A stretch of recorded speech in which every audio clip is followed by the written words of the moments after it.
Welcome to Life Crisis Today. A Spanish translation will immediately follow the program. Bienvenidos a Life Crisis Hoy. Una traducción en español saldrá al final del programa. Conmigo, su presentadora, Lisa Garcia. Welcome to Life Crisis Today. I'm your host, Lisa Garcia. Life Crisis helps victims of domestic violence, sexual assault, and child abuse in Wycomico, Somerset, and Worcester counties. The Life Crisis has a 24-hour hotline, and the number is 410-749-4357. To be able to contact us, you can also contact us through our website, which is www.lifecrisiscenter.org. Today, the show will be different. Usually, I interview someone, but today, we're going to show you a TED Talk video with Leslie Morgan Steiner. She's an author, she's a blogger, and she is a domestic violence survivor. She will be talking about her story about domestic violence. I hope this video helps you to understand the dynamics of domestic violence.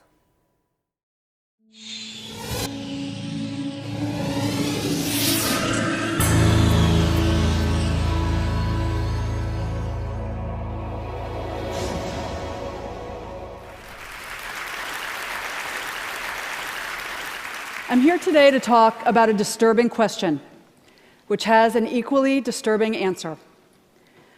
My topic is the secrets of domestic violence. And the question I'm going to tackle is the one question everyone always asks. Why does she stay? Why would anyone stay with a man who beats her? I'm not a psychiatrist, a social worker, or an expert in domestic violence. I'm just one woman with a story to tell. I was 22. I had just graduated from Harvard College. I'd moved to New York City for my first job as a writer and editor at 17 magazine.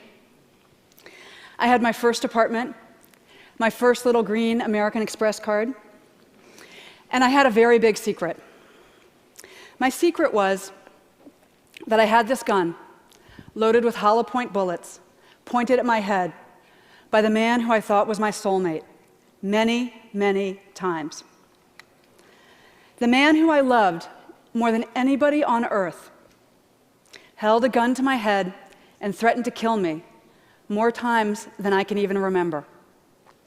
I'm here to tell you the story of crazy love, a psychological trap disguised as love, one that millions of women and even a few men fall into every year. It may even be your story. I don't look like a typical domestic violence survivor. I have a BA in English from Harvard College, an MBA in marketing from Wharton Business School. I spent most of my career working for Fortune 500 companies, including Johnson & Johnson, Leo Burnett, and the Washington Post.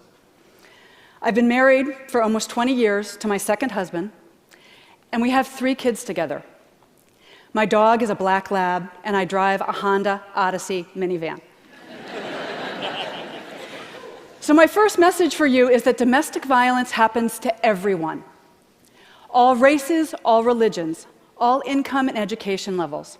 It's everywhere. And my second message is that everyone thinks domestic violence happens to women, that it's a women's issue. Not exactly. Over 85% of abusers are men. And domestic abuse happens only in intimate, interdependent, long-term relationships. In other words, in families.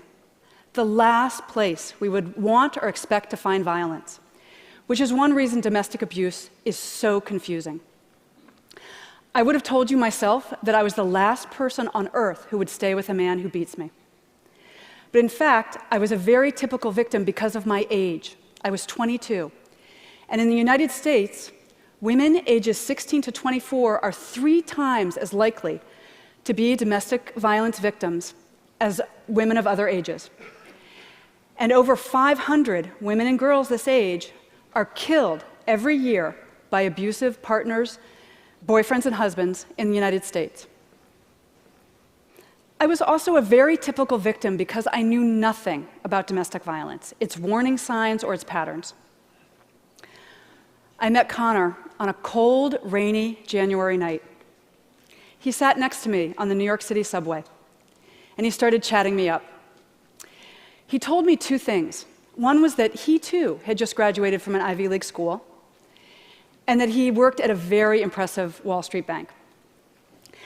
But what made the biggest impression on me that first meeting was that he was smart and funny, and he looked like a farm boy. He had these big cheeks, these big apple cheeks, and this wheat blonde hair, and he seemed so sweet.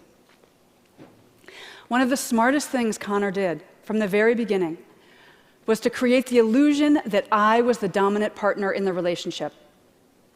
He did this, especially at the beginning, by idolizing me. We started dating, and he loved everything about me.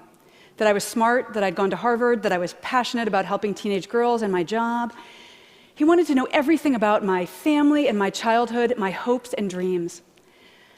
Connor believed in me as a writer and a woman in a way that no one else ever had.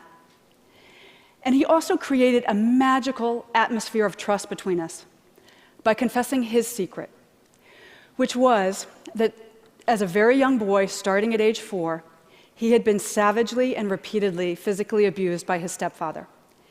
And the abuse had gotten so bad that he had had to drop out of school in 8th grade, even though he was very smart. And he'd spent almost 20 years rebuilding his life, which is why that Ivy League degree and the Wall Street job and his bright, shiny future meant so much to him. If you had told me that this smart, funny, sensitive man who adored me would one day dictate whether or not I wore makeup, how short my skirts were, where I lived, what jobs I took, who my friends were, and where I spent Christmas, I would have laughed at you. Because there was not a hint of violence or control or anger in Connor at the beginning. I didn't know that the first stage in any domestic violence relationship is to seduce and charm the victim. I also didn't know that the second step is to isolate the victim. Now, Connor did not come home one day and announce, hey, all this Romeo and Juliet stuff has been great, but I need to move into the next phase where I isolate you and I abuse you. So I need to get you out of this apartment where the neighbors can hear you scream, and out of this city where you have friends and family and coworkers who can see the bruises. Instead, Connor came home one Friday evening, and he told me that he had quit his job that day, his dream job. And he said that he had quit his job because of me, because I had made him feel so safe and loved that he didn't need to prove himself on Wall Street anymore. And he just wanted to get out of the city and away from his abusive, dysfunctional family and move to a tiny town in New England where he could start his life over with me by his side. Now, the last thing I wanted to do was leave New York and my dream job. But I thought you made sacrifices for your soulmate. So I agreed, and I quit my job, and Connor and I left Manhattan together. I had no idea I was falling into crazy love, that I was walking headfirst into a carefully laid physical, financial, and psychological trap. The next step in the domestic violence pattern is to introduce the threat of violence and see how she reacts. And here's where those guns come in. As soon as we moved to New England, that place where Connor was supposed to feel so safe, he bought 3 guns. He kept one in the glove compartment of our car. He kept one under the pillows on our bed. And the third one he kept in his pocket at all times. And he said that he needed those guns because of the trauma he'd experienced as a young boy. He needed them to feel protected. But those guns were really a message for me. And even though he hadn't raised a hand to me, my life was already in grave danger every minute of every day. Connor first physically attacked me 5 days before our wedding. It was 7 a.m. I still had on my nightgown. I was working on my computer trying to finish a freelance writing assignment, and I got frustrated. And Connor used my anger as an excuse to put both of his hands around my neck and to squeeze so tightly that I could not breathe or scream, and he used the chokehold to hit my head repeatedly against the wall. 5 days later, the 10 bruises on my neck had just faded, and I put on my mother's wedding dress, and I married him. Despite what had happened, I was sure we were going to live happily ever after, because I loved him, and he loved me so much. And he was very, very sorry. He had just been really stressed out by the wedding and by becoming a family with me.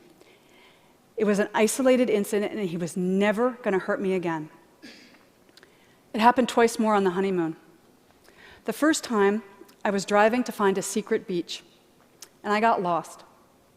And he punched me in the side of my head so hard that the other side of my head repeatedly hit the driver's side window. And then a few days later, driving home from our honeymoon, he got frustrated by traffic, and he threw a cold Big Mac in my face. Connor proceeded to beat me once or twice a week for the next 2.5 years of our marriage. I was mistaken in thinking that I was unique and alone in this situation. 1 in 3 American women experiences domestic violence or stalking at some point in her life. And the CDC reports that 15 million children are abused every year. 15 million. So actually, I was in very good company. Back to my question. Why did I stay? The answer is easy. I didn't know he was abusing me. Even though he held those loaded guns to my head, pushed me downstairs, threatened to kill our dog, pulled the key out of the car ignition as I drove down the highway, poured coffee grinds on my head as I dressed for a job interview. I never once thought of myself as a battered wife. Instead, I was a very strong woman in love with a deeply troubled man, and I was the only person on earth who could help Connor face his demons. The other question everybody asks is, why doesn't she just leave? Why didn't I walk out? I could have left any time. To me, this is the saddest and most painful question that people ask, because we victims know something you usually don't.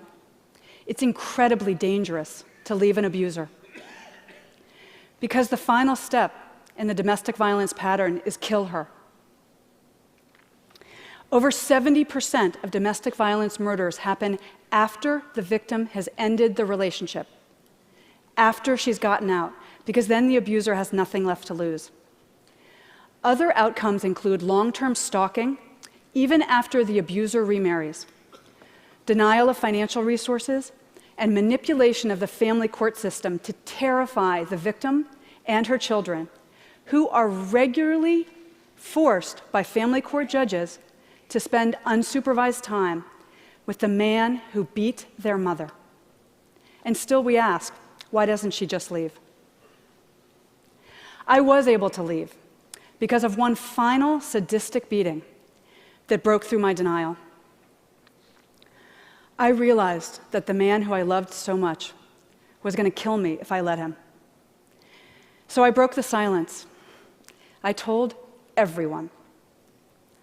The police, my neighbors, my friends and family, total strangers. And I'm here today because you all helped me.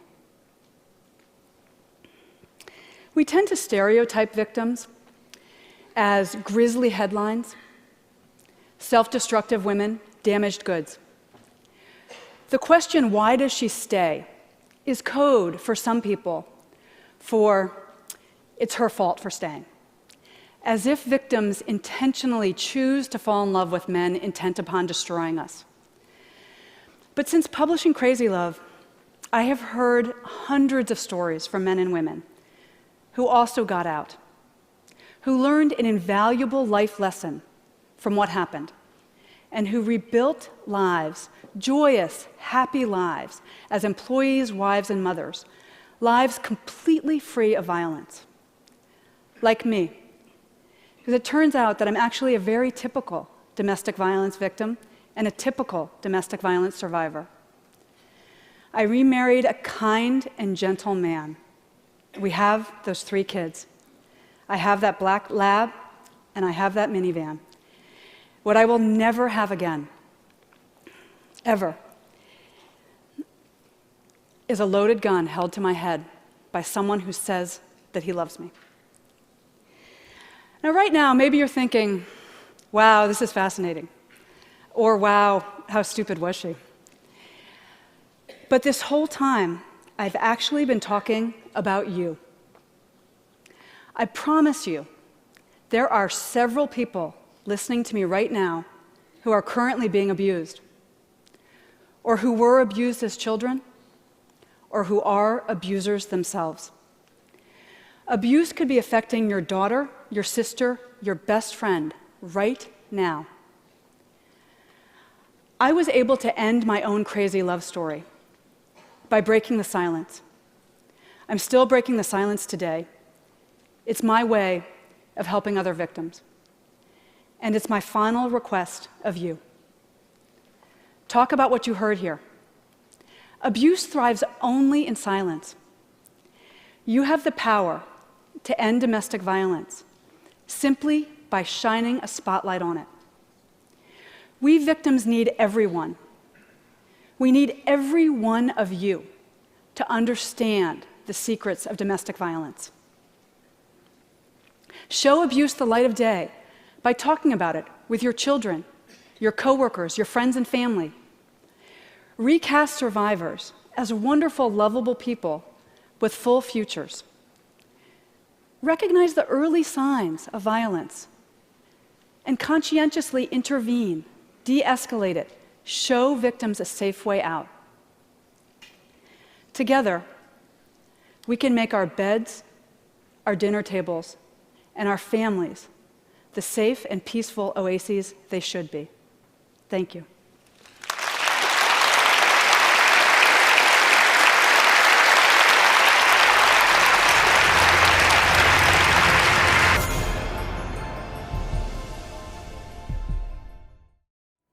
I hope this video has shown you the dynamics of domestic violence.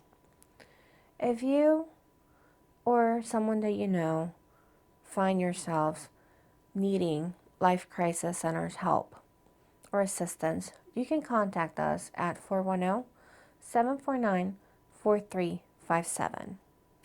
You can also visit us at our website, www.lifecrisiscenter.org. If you would like to support the Life Crisis Center, you can come and celebrate with us the Life Crisis Center 40th anniversary on October the 7th at Dunes Manor and Hotels in Ocean City. It's a sit-down dinner, and there's going to be live entertainment.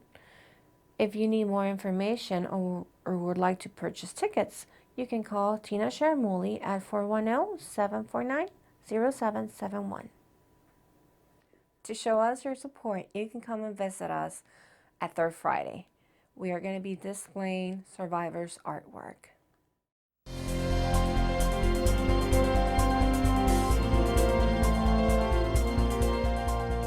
Would you like to see your community organization or nonprofit group featured on PAC 14? To get started, contact us at 410-677-5014 or visit our website at www.pac14.org. PAC 14 is a great way to connect with your community.